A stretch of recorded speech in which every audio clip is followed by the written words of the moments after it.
La Bagnose, la barque fantôme.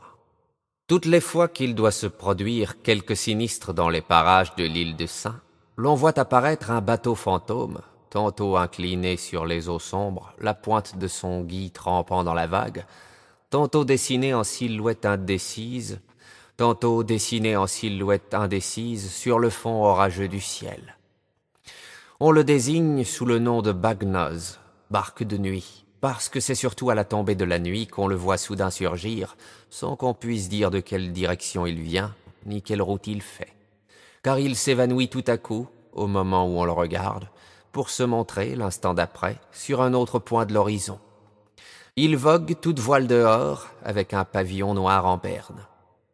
Les barques de l'île l'ont souvent croisé quand elles rentraient du large, au premier signe avant-coureur du mauvais temps.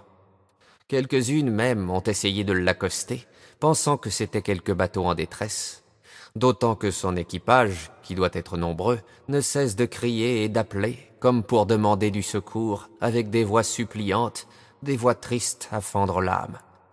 Mais, sitôt qu'on faisait mine d'approcher, la vision s'effaçait, et les voix elles-mêmes devenaient si lointaines qu'on ne savait plus si c'était dans les profondeurs de la mer ou dans les profondeurs du ciel qu'on les entendait hurler. On raconte cependant qu'une nuit, un pilote de l'île parvint à serrer le bateau fantôme d'assez près pour constater qu'il n'y avait personne à bord, sauf, sur l'arrière, l'homme de barre.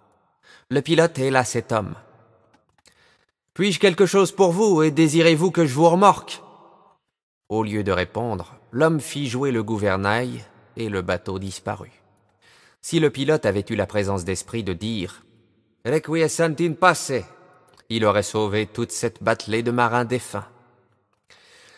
L'homme de barre en question est toujours, à ce que l'on prétend, le dernier noyé de l'année.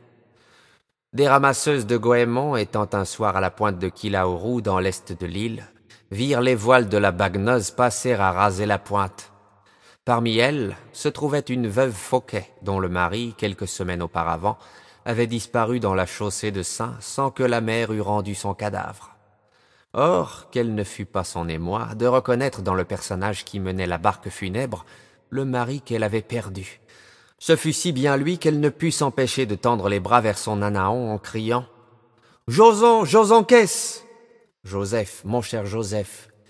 Mais lui ne détourna seulement pas son visage, et la barque s'éloigna, silencieuse, ne laissant même pas derrière elle la trace d'un remous dans les eaux qu'elle fendait.